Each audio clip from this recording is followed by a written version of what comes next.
What's up, guys? Welcome back to the channel. It's Myles. So today I want to talk about the pay in MMA. Now you have Jon Jones, who recently has been putting UFC on blast, saying that they're not working with him, that he's being taken advantage of financially, and that he's not getting paid what he's worth. Remember, this is possibly the GOAT of MMA, longtime defending champion. And on top of that, you have Jorge Masvidal, the BMF champion, who's a superstar right now, and he will not fight Kamaru Usman because he is not being paid what he's worth. That's how he feels, and this is a veteran in the game. This is a guy that's fought anybody, anywhere, from backyards to champions to some of the most toughest gangsters in the UFC. And just like Kenny Powers said, it's all about the dollar bills.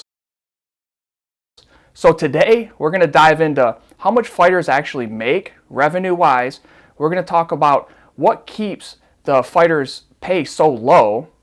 And we're also going to talk about a real-life example of my last fight before I got into the UFC. How much I made, how much money I spent in expenses, so you guys can get a real-life example for a perspective of regional money compared to the UFC money. I'm going to talk about what fighters need to do in order to change the way that they are paid, in order to make more money, basically. And lastly, make sure to stick around to the end of the video because I'm going to give fighters 4 tips on how to make the most of the money they're earning while they're fighting professionally. That's what we're talking about today. Let's get to it.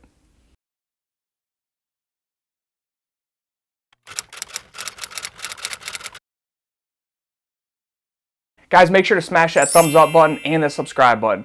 We love talking about money here. We love talking about investing and fighting. So it's the best of both worlds. And I'll just give you guys a second just to tap that thumbs up button. Let's remember that at the end of the day, a fighter's career has a short life.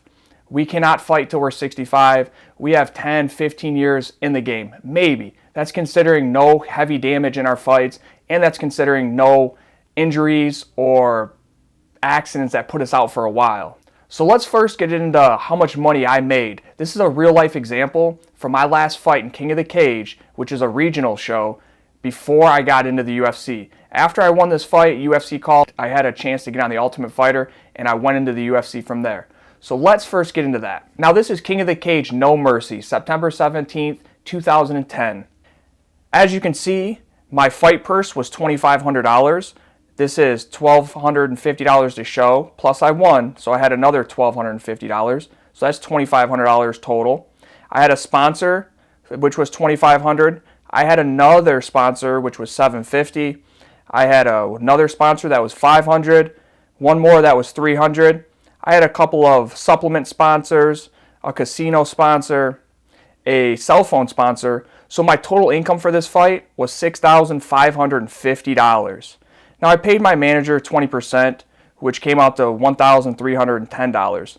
On top of that, I incurred some expenses for this fight, which was flights, blood work, and that was $1,144. So as you can see, $6,550 minus my 20% commission fee, which was $1,310, that came out to $5,240.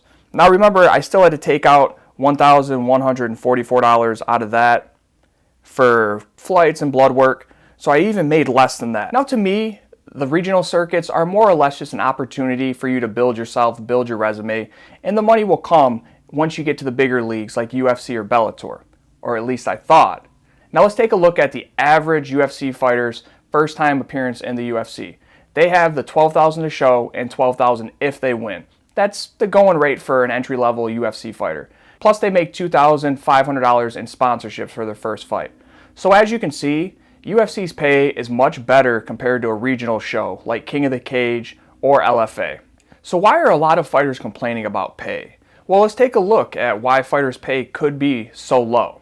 First off, there's only 2 main organizations to fight for in the MMA game. That's UFC and Bellator. Now, supply and demand, like any other business, you have a bottleneck of a ton of fighters trying to get into the organizations, and there's only 2 of them.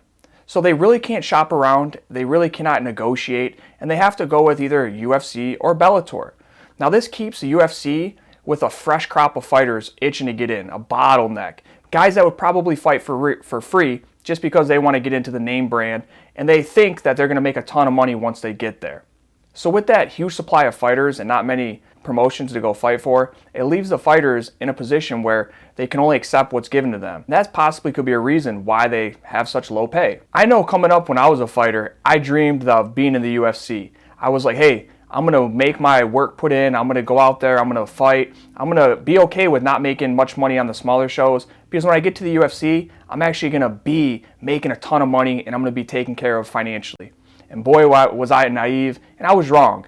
After going 6-0 in the UFC, I quickly realized that it was basically just a job that I was making between 40 and 80 grand a year, considering if I won fights or I lost. So at the end of the day, it was just another job. Now that 40 to 80,000 was dependent on how many fights I had, how I did in those fights, and ultimately win or a loss. In an article that was released, it stated that the UFC pays their fighters between 12 and 18% of the total revenue.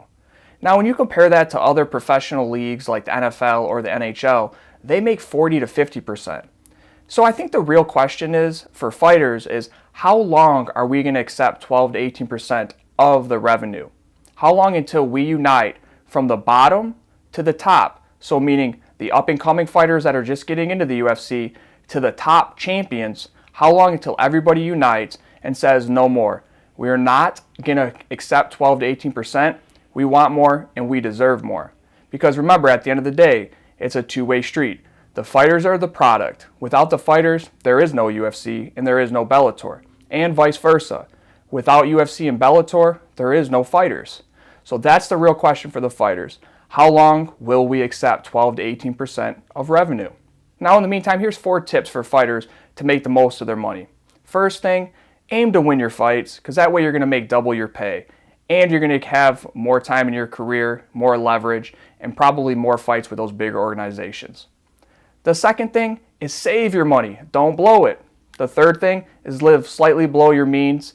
Don't have unnecessary expenses every month. Remember, it's not how much you make, it's how much you keep. And fourthly, invest your money. Remember, start now while you're young, so when you get older, you'll have something to fall back on, because you cannot fight forever. It's a short window life, and we got to make the most of it while we can. So let me know your guys' thoughts. Why are fighters paid so low? Or are they? Do you guys think they need to be paid more? Do you think UFC and Bellator, they're doing great? I want to know. Make sure to drop a comment below and let me know. Until next time.